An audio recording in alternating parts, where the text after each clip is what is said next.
उत्तर प्रदेश के संभल से एक बहुत ही चौंकाने वाली खबर आई है। संभल जो सनातन का प्रमुख केंद्र था, जहां हरिहर मंदिर था, जहां मठ मंदिर थे और बहुत सारे, जहां पंडा पुजारी रहते थे, जहां गुरुकुल थे, जहां शास्त्रार्थ होता था, जहां घंटे घड़ियाल बजते थे, अब वहां हिंदू मात्र 15% बचे हुए, मात्र 15%। और उनको भी भगाने की पूरी योजना बन गई थी। ये तो 2017 में उत्तर प्रदेश में सत्ता परिवर्तन हुआ, योगी जी मुख्यमंत्री बने और योगी जी ने फिर वहाँ अच्छे सेलेक्ट करके डीएम और एसपी को अपॉइंट किया, अच्छे वहाँ पे डिप्टी एसपी को अपॉइंट किया।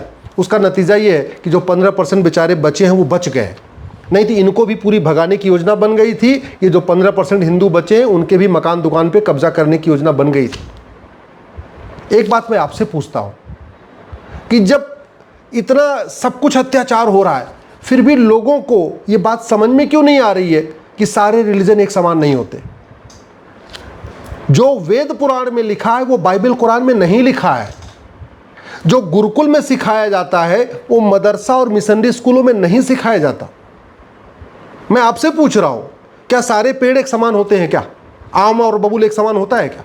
क्या सारे जानवर एक समान होते हैं? क्या हिरन और भेड़िया एक समान होता है? क्या सारे फूल एक समान होते हैं? क्या अरे जब सारे इंसान एक समान नहीं होते, सारे महिला एक समान नहीं होती, सारे पुरुष एक समान नहीं होते, सारे पशु एक समान नहीं होते, सारे पक्षी एक समान नहीं होते, सारे जानवर एक समान नहीं होते, तो फिर सारे मजहब एक समान कैसे हो जाएंगे?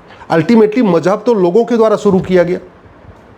एक व्यक्ति आया, उसने अपना मजहब शुरू किया, कोई और आया, उसने अपना मजहब शुरू किया, कोई और आया, उसने अपना मजहब शुरू किया। उनके दिमाग में जो था उसके हिसाब से अपना मजहब शुरू कर दिया। तो जब मजहब लोगों के द्वारा शुरू किया गया है और उनकी किताबें अलग अलग हैं, तो फिर सारे मजहब एक जैसे कैसे हो सकते हैं? मैं कई बार कह चुका हूं कि एक बार अगर आप ये कहते हैं कि हाँ सारे मजहब एक समान होते हैं, तो एक बार सबकी किताबें तो पढ़ लीजिए। अगर आपको लगता है कि वेद पुराण बाइबल कुरान एक समान है, तो एक बार पढ़िए पूरा।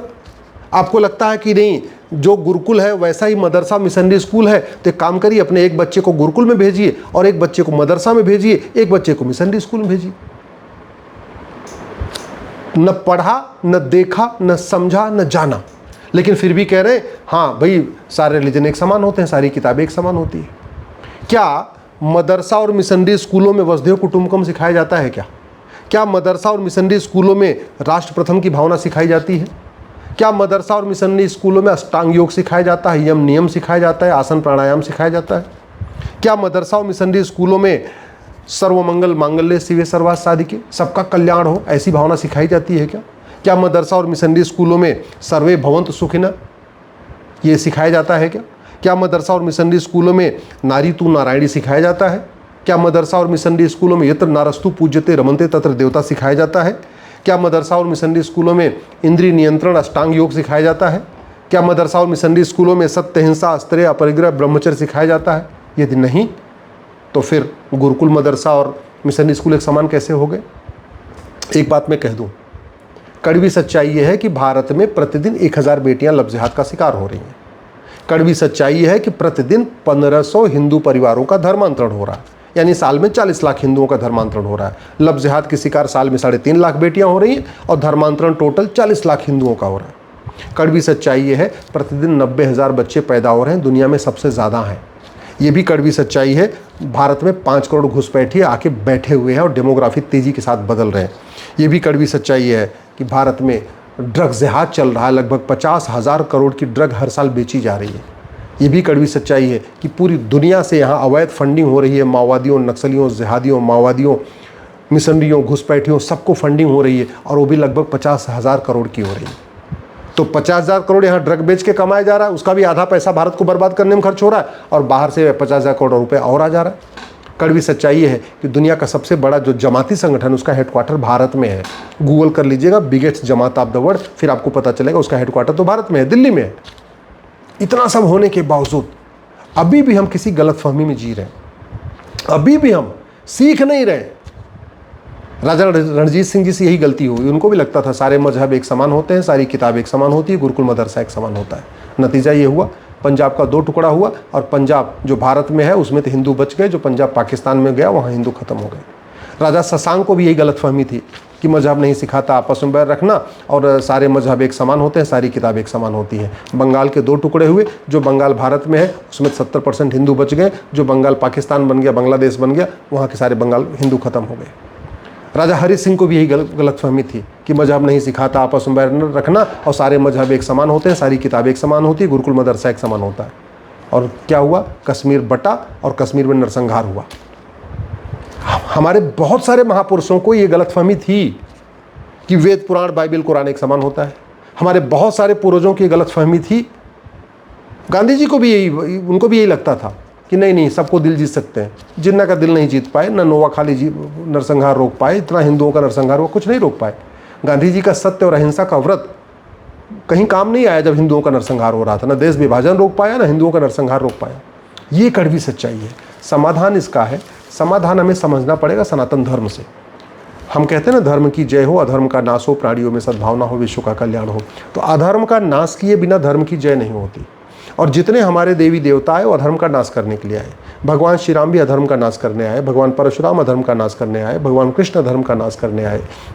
और वर्तमान समय में समाज की जिम्मेदारी है धर्म की जय करना, लेकिन अधर्म का नाश करने की जिम्मेदारी शासक की है, शासन की है, सरकार की है।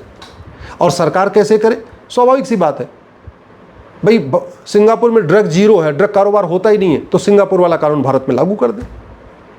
चीन में बिल्कुल धर्मांतरण नहीं हो रहा है, तो चीन वाला धर्मांतरण विरोधी कानून भारत में लागू कर दे। चीन में बिल्कुल जनसंख्या विस्फोट नहीं कर रहा, कोई 2 से ज़्यादा बच्चे नहीं पैदा कर रहा है, तो चीन वाला जनसंख्या नियंत्रण कानून भारत में ले ले। जापान में कोई घुसपैठिया नहीं जाता, तो घुसपैठ विरोधी कानून जो जापान वाला है उसको भारत में ले ले। भाई भारत के जो भी खतरे हैं ये कोई विश्वव्यापी नहीं है, ये कोई लाइलाज नहीं है, ये केवल भारत में चल रहा है। क्यों? क्योंकि हमारा कानून घटिया है, न्यायिक व्यवस्था सड़ी है, सब कुछ गुलामी वाला चल रहा है। तो भारत को बचाना है तो सबसे पहले भारतीय न्याय संहिता में एक चैप्टर जोड़ना पड़ेगा, ऑफेंस रिलेटिंग टू लफ्ज़ हाथ। एक चैप्टर जोड़ना पड़ेगा, offence relating to drug smuggling. इस BNS में एक नया चैप्टर जोड़ना पड़ेगा, ऑफेंस रिलेटिंग टू कन्वर्जन।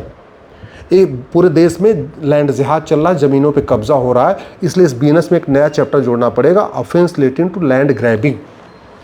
ये जो हमने ज़मीन पे कब्जे को सिविल डिस्प्यूट बना रखा है, इसी की वजह से पूरे देश में कब्जा हो रहा है। हमें ज़मीन को पे कब्जे को सिविल डिस्प्यूट नहीं, क्रिमिनल डिस्प्यूट बनाना ही पड़ेगा। जब तक ये कानून नहीं बनेगा कि कोई भी सार्वजनिक संपत्ति है, ज़मीन है, उस पर कब्जा करने पे 10 से 20 साल की सज़ा का प्रावधान नहीं होगा, लोग कब्जा करते जाएंगे। रेलवे की ज़मीन भी कब्जा हो रही है, पहाड़ भी कब्जा हो रही है, नदियाँ भी कब्जा हो रही हैं, हाईवे की ज़मीन भी कब्जा हो रही है, बस स्टैंड के आसपास भी झुग्गियाँ बनती है, यानी हर जगह बनता चला जा रहा है। समाधान यही करना पड़ेगा। और सबसे इम्पॉर्टेंट, हमें हम दो हमारे दो लागू ही करना पड़ेगा।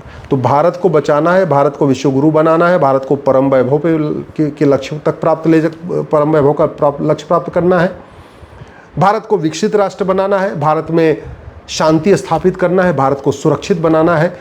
अगर हमारे बच्चों का वो न हाल हो जो अफगानिस्तान में हमारे पूर्वजों का हुआ, अगर हम चाहते हैं कि हमारे बच्चों का वो न हाल हो जो पाकिस्तान में आडवाणी जी का और जेठमलानी जी का हुआ, अगर हम चाहते हैं हमारे बच्चों को यहाँ से पलायन न करना पड़े जैसे बांग्लादेश से लोगों को पलायन करना पड़ रहा है, अगर हम चाहते हैं हमारे बच्चों का नरसंहार न हो जैसे कश्मीर में नरसंहार हुआ, तो यहाँ नियम कानून बदलना पड़ेगा, शिक्षा व्यवस्था बदलना पड़ेगा, पुलिस व्यवस्था बदलना पड़ेगा, प्रशासनिक व्यवस्था बदलना पड़ेगा, न्यायिक व्यवस्था बदलना पड़ेगा, टैक्स व्यवस्था बदलना पड़ेगा, विदेशी फंडिंग रोकना पड़ेगा, जस्टिस विद इन ईयर लागू करना पड़ेगा, घुसपैठ नियंत्रण कानून बनाना पड़ेगा, धर्मांतरण नियंत्रण कानून बनाना पड़ेगा, लफ्ज़ जिहाद नियंत्रण कानून बनाना पड़ेगा। ये करना पड़ेगा, तब जाके भारत सुरक्षित होगा। अगर हम ये सोच रहे हैं केवल नहीं बातें करने से, भाषण देने से, सेमिनार करने से, रैली करने से, प्रवचन करने से, कथा करने से इससे कुछ होने वाला है ना, तो फिर हम बहुत बड़ी गलतफहमी में है। ये जितना भी हम कर रहे हैं, सेमिनार कर रहे हैं, प्रवचन कर रहे हैं, सब जो जितनी बातें कर रहे हैं, ये सब हमारे पूर्वज अफगानिस्तान में करते थे, फिर भी ख़त्म हो गए। जो हमारी जितनी बातें सब चल रही हैं ना, ये सब हमारे पूर्वज पाकिस्तान में करते थे, फिर भी ख़त्म हो गए। ये सब कुछ बांग्लादेश में भी करते थे, फिर भी ख़त्म हो गए।